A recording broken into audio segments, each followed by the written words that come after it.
राजकीय वर्तुळातून आता एक मोठी बातमी समोर येते। काँग्रेस नेते सुनील केदार यांना दिलासा मिळालेला नाहीये। शिक्षेला स्थगिती देण्यास हायकोर्टाने नकार दिलेला आहे। अतिशय मोठी बातमी, काँग्रेस नेते सुनील केदार यांना दिलासा मिळालेला नाही। शिक्षेला स्थगिती देण्यास आता हायकोर्टाने नकार दिलेला आहे।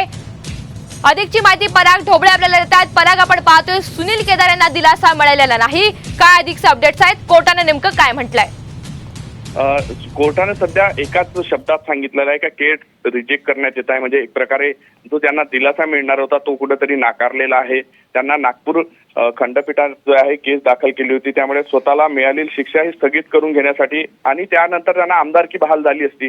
मात्र यामुळे कुठलाच दिलासा मिळाला नसल्यामुळे त्यांना आमदारकीचा जो प्रश्न आहे तो आता सुटणार नाहीये। त्यांना यासाठी आता सुप्रीम कोर्टात धाव घ्यावी लागणार आहे, अशा पद्धतीचा तो निकाल आहे। त्यामुळे आता त्यांच्याकडे सुप्रीम कोर्टाचे दार ठोठावण्यापलीकडे आता सध्या तरी हायकोर्टातून कुठलाही दिलासा न मिळाला एकच मार्ग शिल्लक राहिलेला आहे।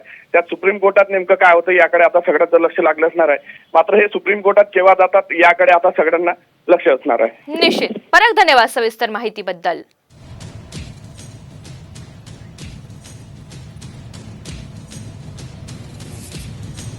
तर काँग्रेस नेते सुनील केदार यांना दिलासा मिळालेला नाही। शिक्षेला स्थगिती देण्यास हायकोर्टाने नकार दिलेला आहे आणि त्यामुळे आता पुढे सुनील केदार सुप्रीम कोर्टात दाद मागण्यासाठी जाणार का, हे पाहणं देखील महत्त्वाचं असणार आहे।